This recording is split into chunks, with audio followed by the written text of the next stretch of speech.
children, I'll tell you the news. Don't worry about the names or dates, you already know it's true. Your doctor hates your baby, the prime minister's a ghost, and all them folks are sailing here 'cause they're in love with boats. Superfoods can save us from all our evil sin. JFK and Elvis own a bar in Wisconsin. Vaccinations were created by the CIA to steal votes from Bernie Sanders and turn your babies gay. So click the link you think you'd like and get tooled for a fight against those lefty fascist communists who are leaning too far right.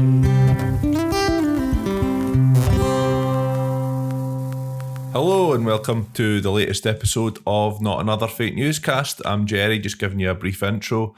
As always, you can find us on our website, notanotherfakenewscast.com. You can find us on our social media at Twitter and at Facebook, which is at PGMcast. You can also find us on YouTube by searching for PGMcast or Not Another Fake Newscast. If you're interested in backing the show, helping us with our running costs, then there's a couple of ways you can do that. You can either become a Patreon on www.patreon.com/PGMcast for as little as $1 a month. You'll always get all of our content for free, but it's an opportunity to get some extras and stuff and interact with us more. The other way to do that is if you just want to make a one-off donation, you can do it through the Ko-fi button on our website. So yeah, without further ado, let's hear from the wonderful Grace Blakeley. Hi, and welcome to Not Another Fake Newscast. I'm Paul.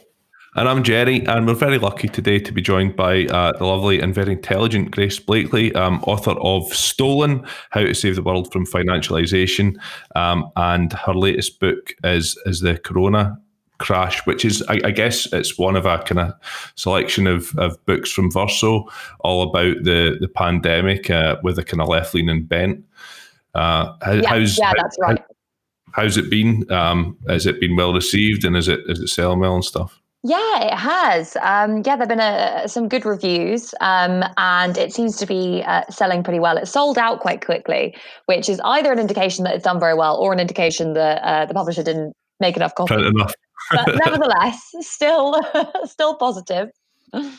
So before we get into the book, I guess the question we'd like to ask is kind of what got you into sort of progressive policies and socialism and stuff in the first place? What was it that drew you towards that? Yeah, so I've kind of always been, I suppose, on the left on one form or another. And I suppose where that comes from is a lot of it's from my family. So my granddad was a communist, a shop steward in the TGWU, and remained kind of, very left-wing throughout most of his life and frequently talked to us about his views on that sort of stuff. My mum, after him, went to Cambridge, so she grew up in kind of standard. This is a classic story of the kind of social mobility of the 60s and 70s. Grew up in a pretty bad council house, went to a pretty bad comprehensive school, managed to get into Cambridge, not least in part, I think, from that kind of, my granddad left school when he was 14 and ran away to join the Merchant Navy and then educated himself, but after reading the Communist Manifesto on one of these ships. So in that kind of tradition of, there were books everywhere, basically. So I think that probably helped her, and it certainly helped me growing up. That kind of that basically kind of socialist / left those views were always in and around my family. So I was kind of, set on that path from early on. And I was always a bit kind of, rebellious at school. So I liked to be quite kind of contrarian and on the other side of the argument to most people. So I think I was drawn naturally to the iconoclasm of the left. Then, went to Oxford, very boring, did PPE like, every other politician that, rules this country.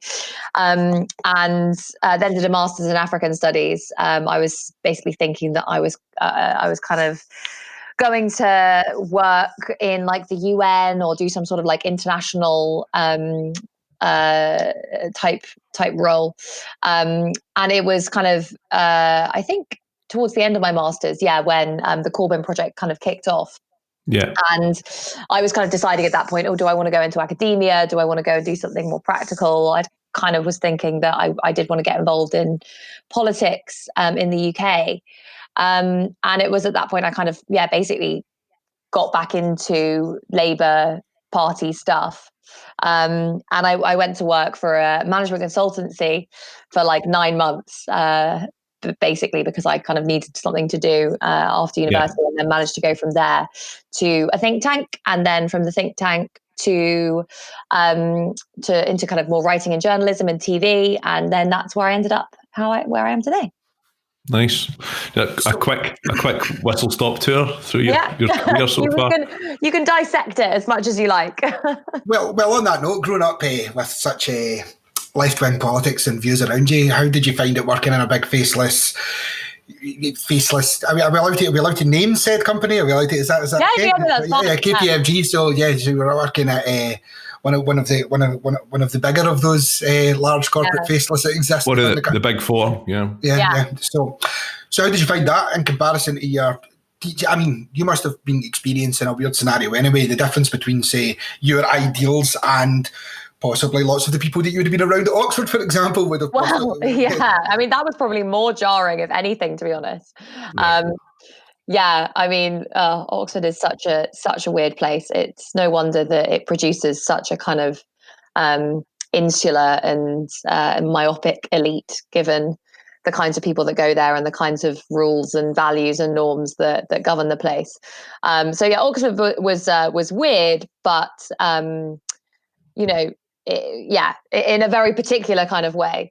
Going into work, when I went to KPMG, I kind of had this naive view. I was working as obviously a consultant, and I was in the kind of public sector space. Basically, my plan was I was going to go work in the kind of public sector space, learn a bit about how this worked, because it was easier to get into than some of the other positions that I wanted to do, and then go sideways to some sort of policy role, which is ultimately what I ended up doing slightly more quickly than I anticipated, because I quickly realized that my naive views about how this thing would work were actually not quite right. I was there for a while, and the people were lovely. They're all well-intentioned people who thought that what they were doing was very necessary to kind of support public sector efficiencies and save the state money and deliver better services and that sort of stuff. So I don't think there was, any kind of people. That's not how the world works, is it? People don't kind of end up in positions of power and authority and often abusing those positions most of the time by actively seeking to do bad. In fact, it's much more pernicious when people are able to convince themselves that they're in the system for the benefit of that system.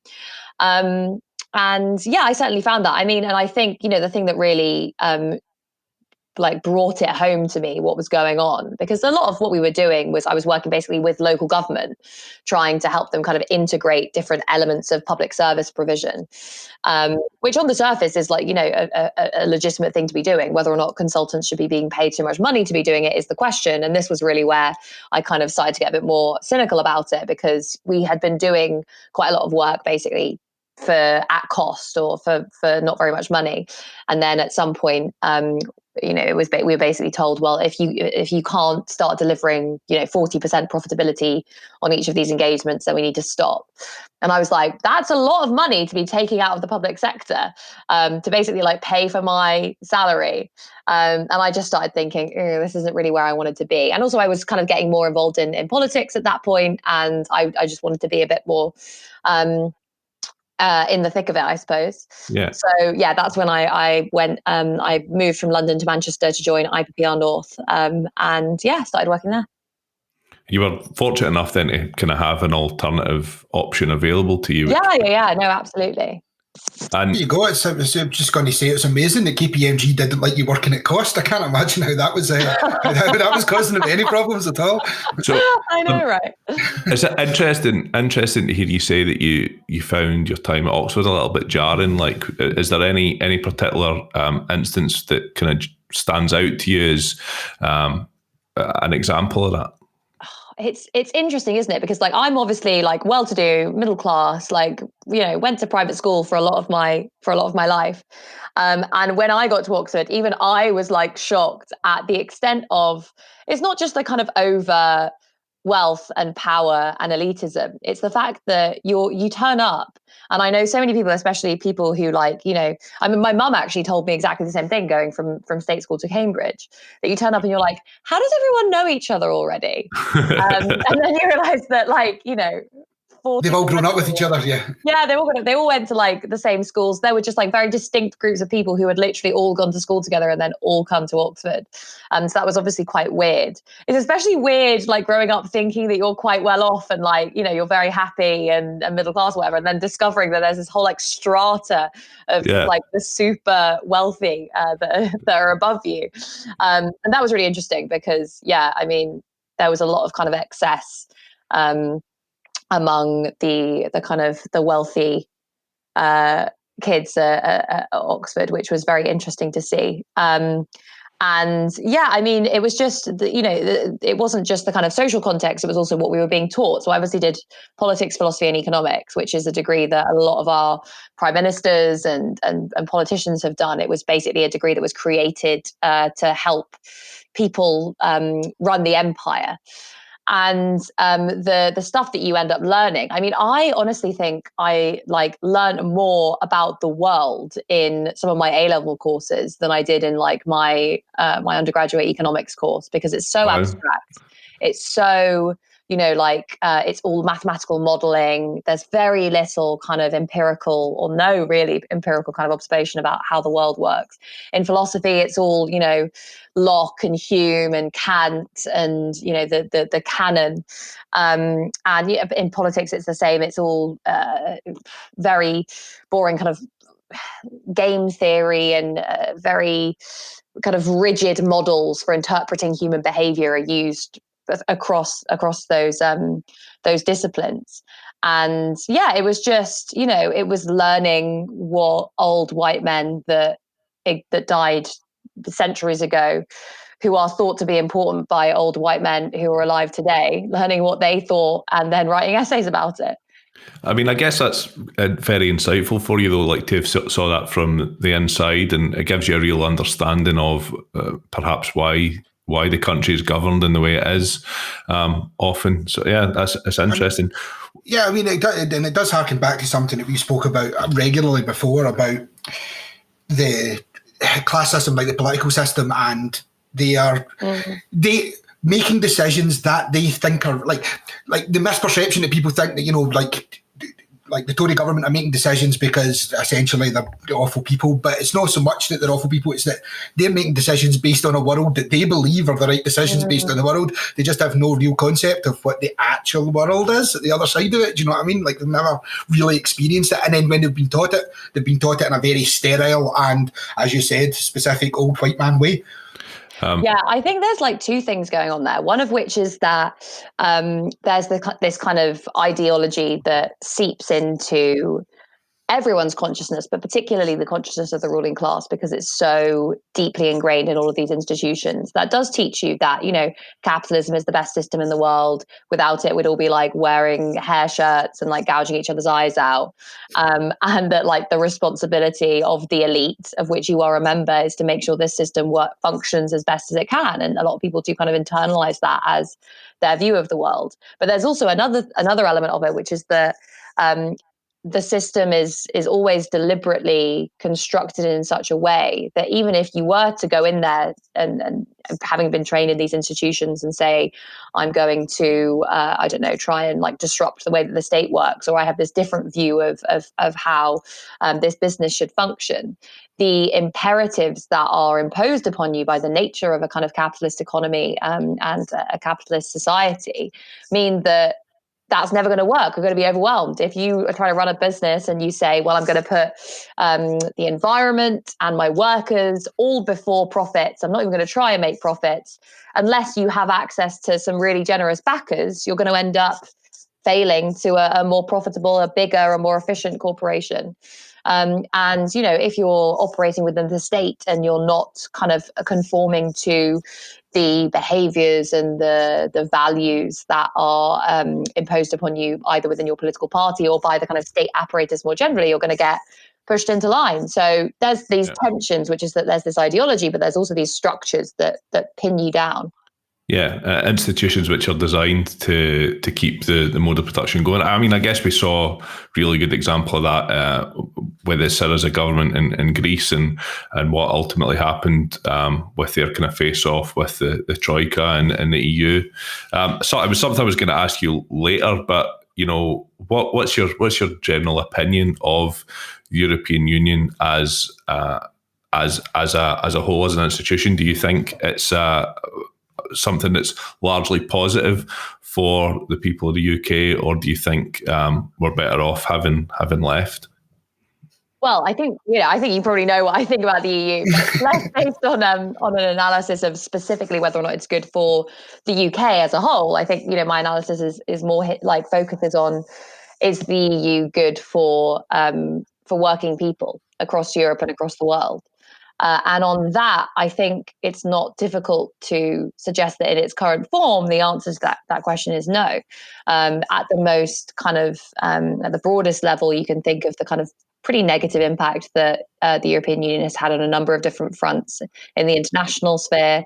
So things like, you know, the common agricultural policy, which has involved like dumping that has suppressed prices for agricultural producers in different parts of the global south. You can think of trade policy, you can think of tax policy, you can think of kind of all sorts of things that work to maintain this uneven plane between Europe and the rest of the world. You know, internally, there are also a lot of rules that I think broadly that structure the market that work to basically consolidate the power of European bosses over workers. So, you know, things like the imposition of capital mobility, which allows money to move seamlessly around the bloc. The rules that exist about, you know, within the Eurozone about the Stability and Growth Pact, about deficits and spending. The structures of the institution are kind of militate against radical, really social democratic, but also socialist transformations. Obviously, lots of social democratic states exist within the EU, but the direction of travel is clearly towards a kind of a loss of many of those rights that have been won by workers over the years. And then I think there are all these. Basically, there's kind of political structure of these set of institutions that makes up the European Union, which again militates against the representation of working people's voices within all of these institutions, because there's no real democratic element within the European Union. There's obviously the Parliament, but it has not very much influence, and you know, it's not really seen as a kind of legitimate body, and so often kind of doesn't actually represent the general popular opinion on the institution as a whole. Yeah. And I think these problems, and I suppose that you could call them the kind of contradictions that are emerging between the what seems like the necessity of ongoing integration for the European project, so of making it deeper and larger and more kind of robust, jars against the resistance of a lot of people who kind of think, well, is this institution actually a good thing for me? And that resistance comes from the far right a lot of the time. It comes from a kind of nationalistic resistance to the idea of the construction of a superstate, but also, as we've seen more recently, that can kind of also that resistance can also come from a sense that these kind of unaccountable, unelected bureaucrats are working in the interest of big business, and they're, you know, pushing down my wages and taking away my rights. So, you know, often neither of these critiques, whether they come from left or right, are particularly well founded, but there is, I think, at least in the latter account, which was a very strong part of the Brexit campaign and has been a very strong part of Euroscepticism in other parts of Europe, is based on some sort of instinct that these people aren't our friends. And yeah, I think, we were found it easier to generalize that sentiment that these people aren't our friends from just European bureaucrats to bureaucrats within the British state, within private corporations, within finance, the ruling classes more generally, that could be a powerful current. Unfortunately, it tends to be mixed up with that more kind of right-wing reaction, and as a result, kind of its power is blunted.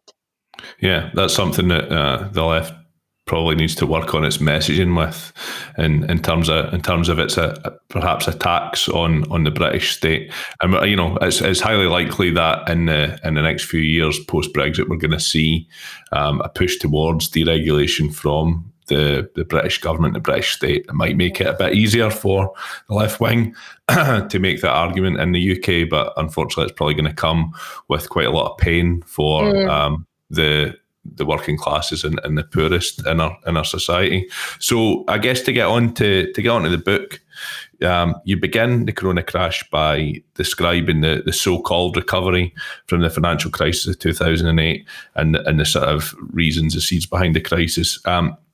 Could you give a sort of brief explanation to our listeners, the economic trouble that we were already in before the coronavirus kind of took hold and pushed us over the edge? Yeah, absolutely. Yeah. So where were we before the crisis hit? I mean, it was 10 years, well, just a little bit more than 10 years since the financial crisis of 2008 had hit, and the recovery from that crisis had been like long, slow, and not particularly robust. So we'd had a decade of wage stagnation. The average worker was, just as badly off 10 years after the crash than they were before it.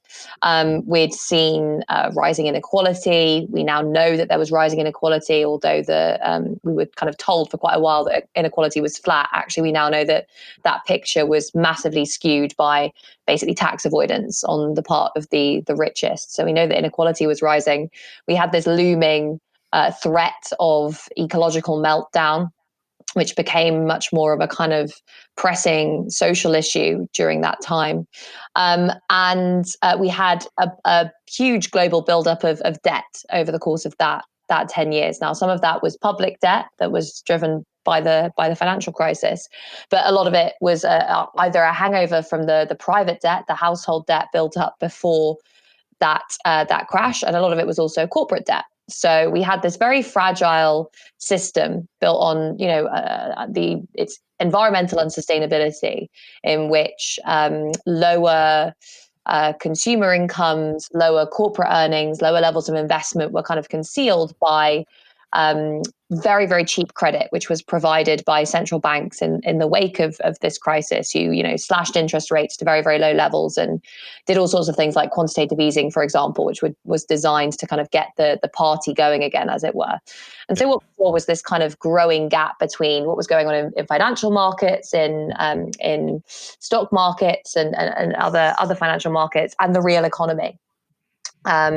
Stagnant wages combined with rising asset prices effectively. And what that was doing was increasing inequality of many different forms, as well as generating all sorts of very particular social problems. So housing, for example, which has become a kind of financial asset, became unaffordable, at least partly because of the levels of investment that were being channeled by, financial institutions and investors into that asset, putting out of the reach of many, particularly young people. And again, it was young people who were hit, as they always are, very hard by the actual nature of the crisis itself, because when you have large levels of unemployment, it tends to impact young people particularly severely. And indeed, it impacts them for the rest of their lives if they enter the labour market during a recession. So it was that kind of crisis of living standards, really, combined with the crisis of climate breakdown. And also something that had really begun to emerge alongside those things, which was a crisis of democracy, a crisis of representation, people feeling like my life isn't getting any better. And yet, the political elites that are supposed to represent me are failing to account for that fact. They're failing to make it any better. And when I try and get rid of them, I can only replace them with someone who basically, is exactly like them. So those kind of three crises of living standards, climate, and of democracy were, I think, becoming basically very, very severe. And then the pandemic hit. and the fragility of the, in inverted commas, recovery from the financial crisis was suddenly exposed by the fact that we suddenly, discovered that a bunch of households, of businesses, were just kind of moments away from insolvency. And then the state had to step in and provide a backstop to the entire economy. In a way, just like it did in 2008. So these crises keep hitting, and the state keeps stepping in and saying, we're going to save capitalism, and then imposing the costs on the people on who the public wasn't working for initially anyway. Exactly, yeah. Yeah, and just to put some numbers on that, the debt overhang in the global economy was sitting at $244 trillion, according to the book. The 10 years of wage stagnation, which you spoke about, were the worst since the Napoleonic period, as well. And so you kind of describe the response to the coronavirus as a move into state monopoly capitalism, propped up by big tech companies and with cheap liquidity for big corporations.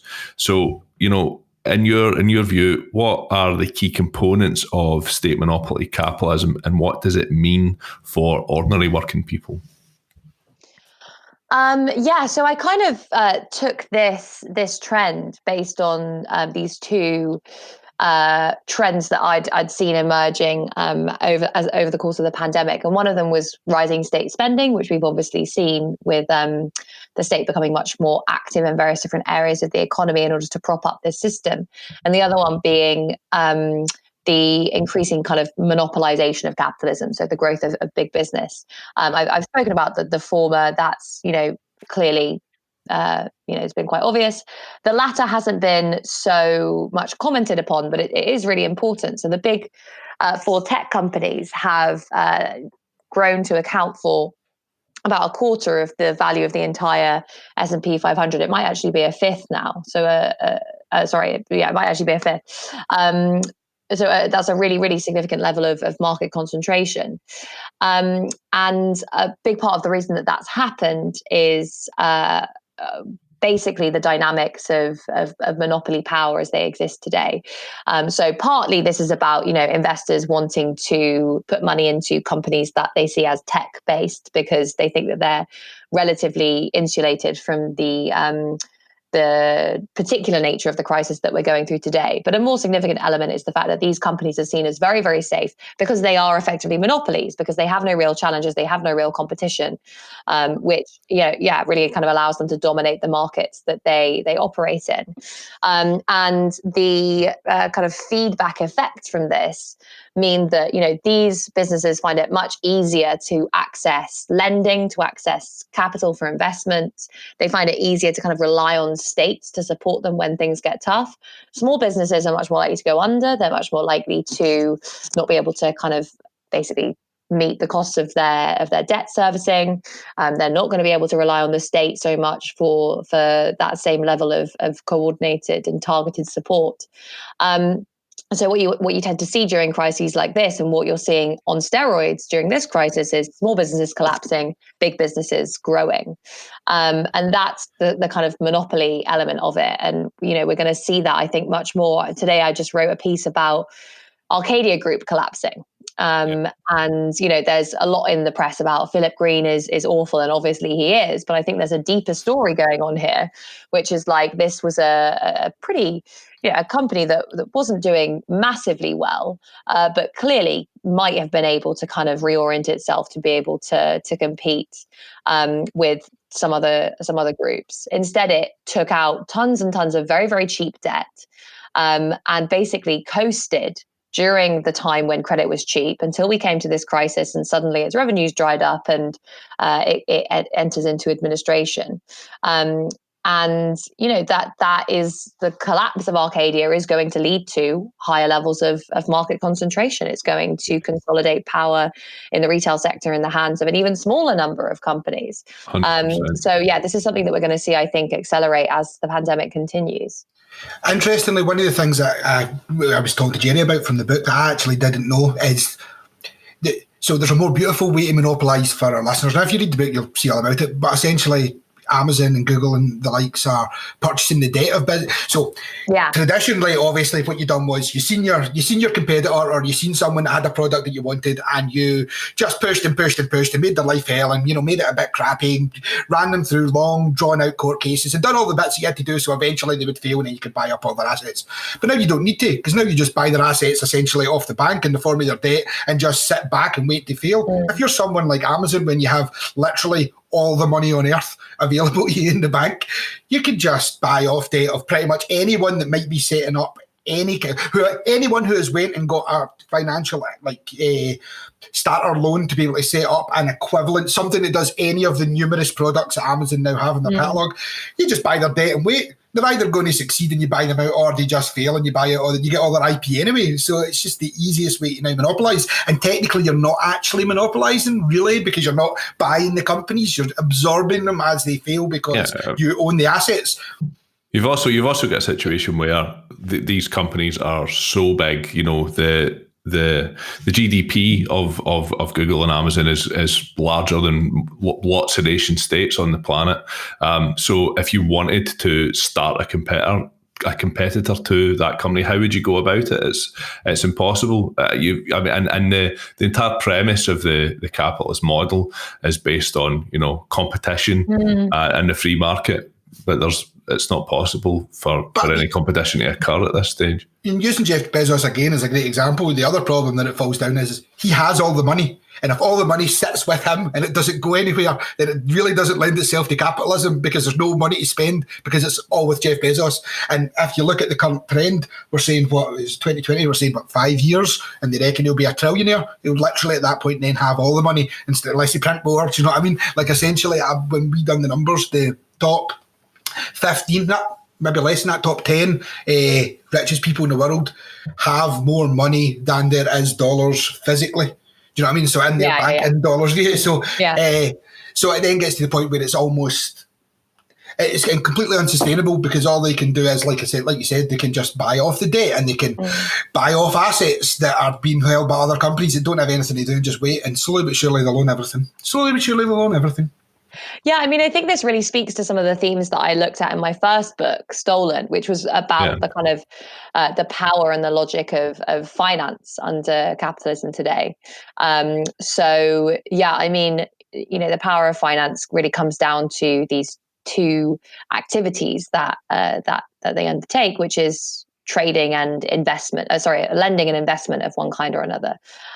So banks lend, they are able to basically create loans because they're given the power to do that by the state. When the bank lends you £100, it doesn't have £100 in the bank. That's one interesting form of power, really, that banks are given by us, the public, because that's where the money currency comes from, exactly. And then there's this other power of investment, and often investment doesn't simply confer the right to extract wealth. It also confers ownership stakes. So if I buy shares in a company, I'm not just able to claim a proportion of that company's future profits. I'm also able to influence the direction of that company.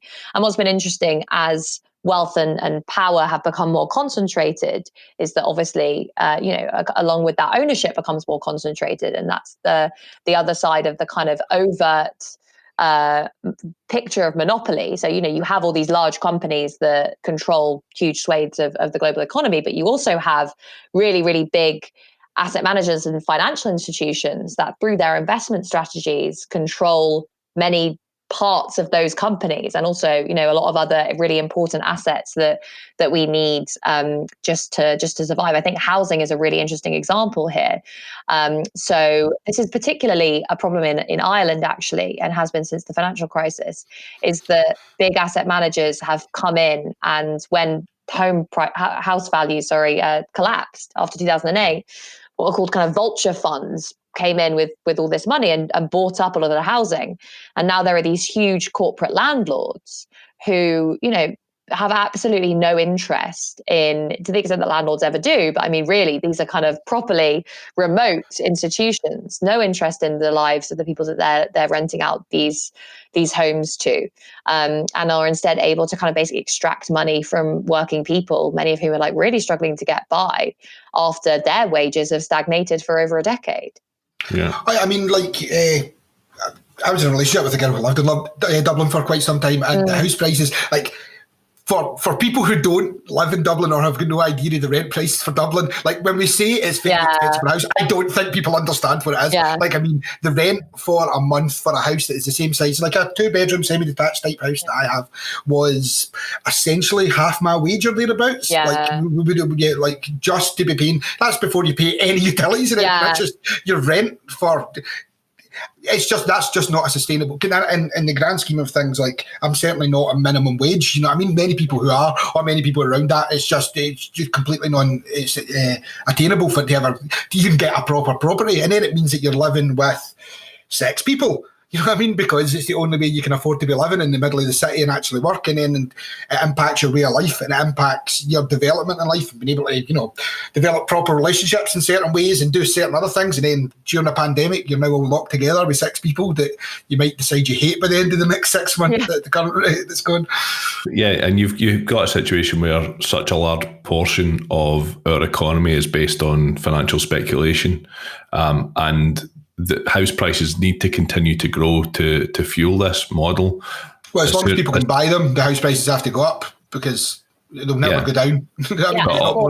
Of course, the fact that banks are willing to lend people large amounts in the form of mortgages means that 6 times their annual, 6 times their annual salary. But I mean, and then that's the other problem. If you take somewhere like Dublin, or more importantly, because it's more suited to us, like London, if you get a wage, which is a classic, which would be a good wage, you know, 3, 4 times, 5, 6 times minimum salary, even if you get 5 times your mortgage, you're going to be hard pushed to find a house that's going to take you more. It's going to take you less than 40 minutes to travel into London for. Yeah. So, but you go on in the book to kind of discuss the new imperialism, which has defined global capital relations. So yeah, how does the new imperialism manifest itself in practical terms, and why is it of particular concern in relation to the pandemic?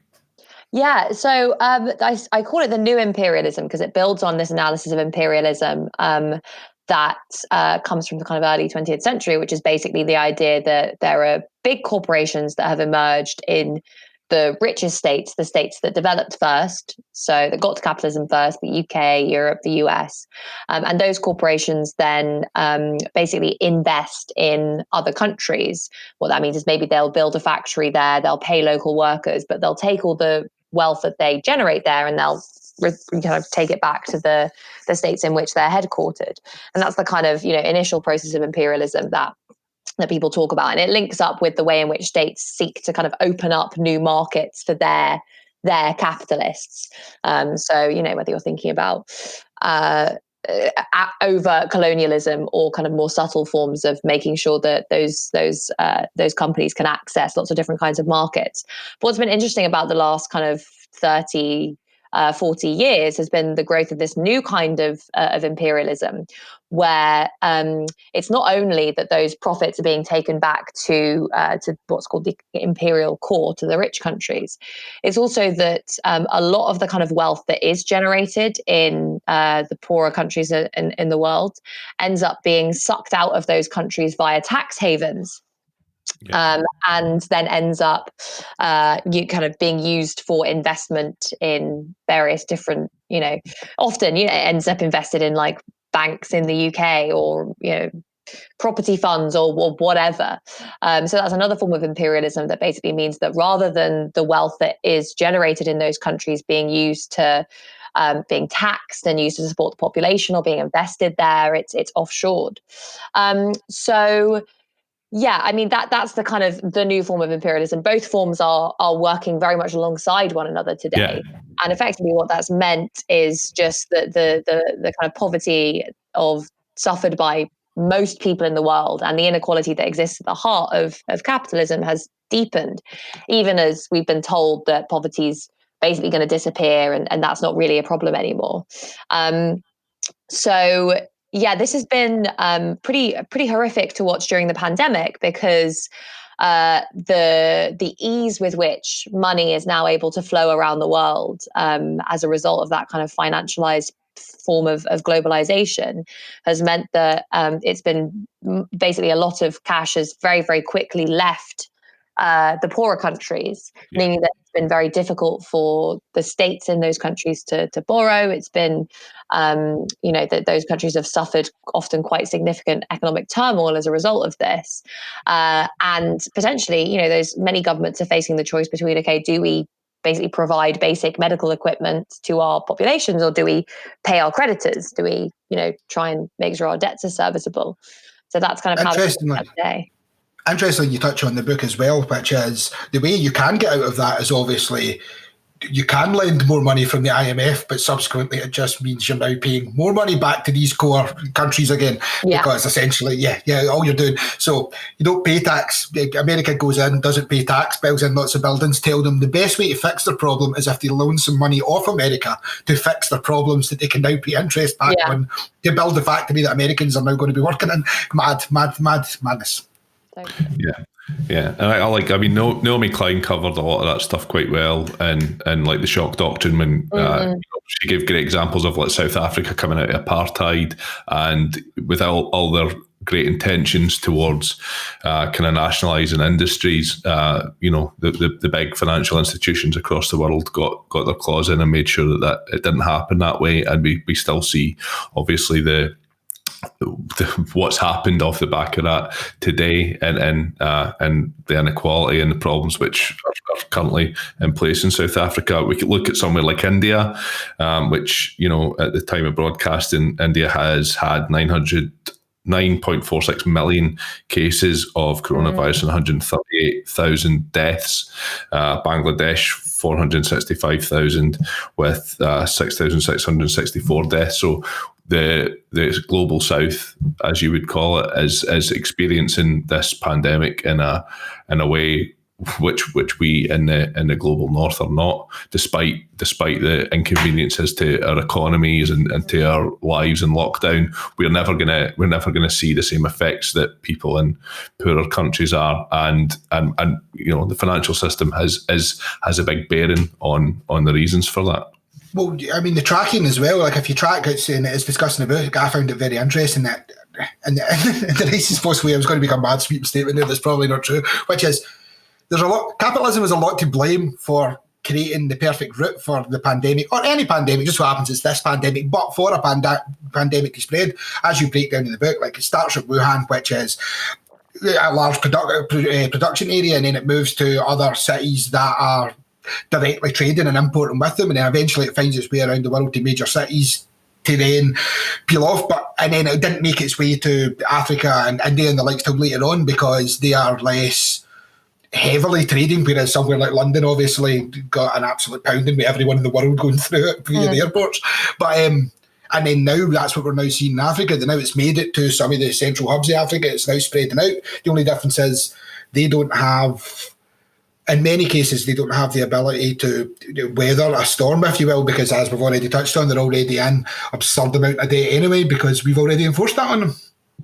Yeah, absolutely. So I guess moving forward from this point, we've seen is state-aided capitalism, essentially, and a planned economy from our government in the UK at the moment. And you make the argument in the books that, politics, there's no longer a good argument or any argument to be made that politics and economics should be or are separate.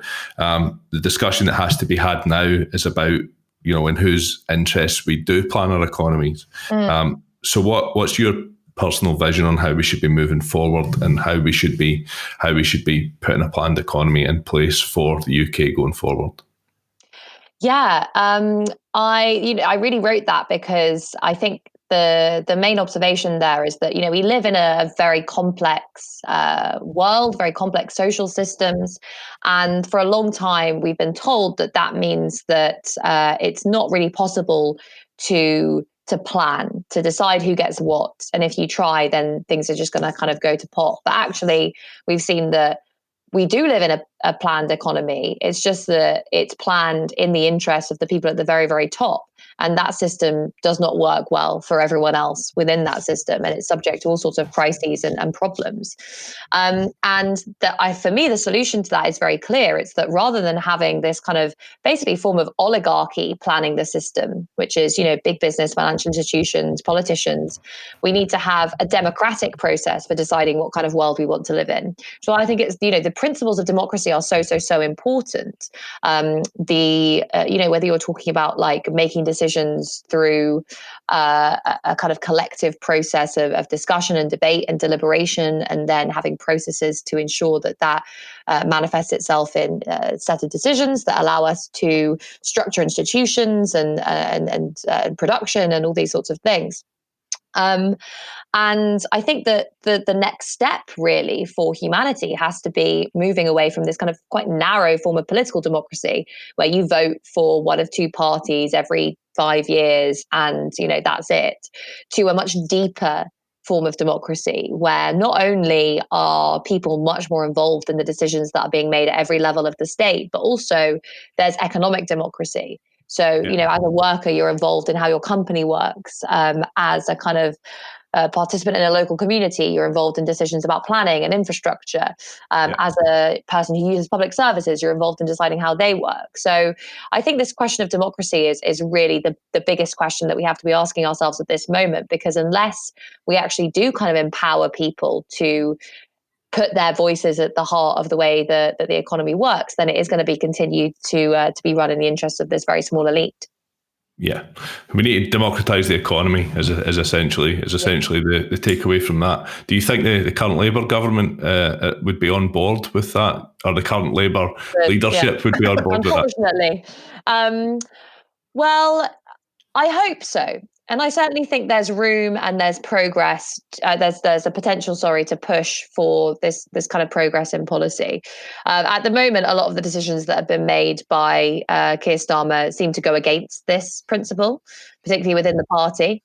But I think, a lot of what happens next really does depend on whether or not people can push the leadership in one direction or another. And obviously to do that, it requires organizing. I'm not going to kind of say that these ideas are never going to be attractive to the leadership. I probably wouldn't be talking about them so much if I didn't think that they were kind of going to be vaguely interesting for even just, quite liberal politicians and intellectuals. But any set of ideas that pushes against the status quo requires people to kind of work together and organize to be organized. Yeah, and I guess at a time right now where we're at a bit of a low point in terms of left-leaning politics in the UK, this is a time where we need to make sure that we continue to organise, we continue to mobilise and make sure that we're pushing these ideas forward. Well, look, thanks very much for taking the time to speak to us, Grace. Thanks so much for having me. Yeah, if we get you on next time, maybe we can get a bit more time with you, hopefully. Yeah. I mean, I don't have a lot of it, but I'll do my best. But thanks very much. Absolutely. Thanks a lot.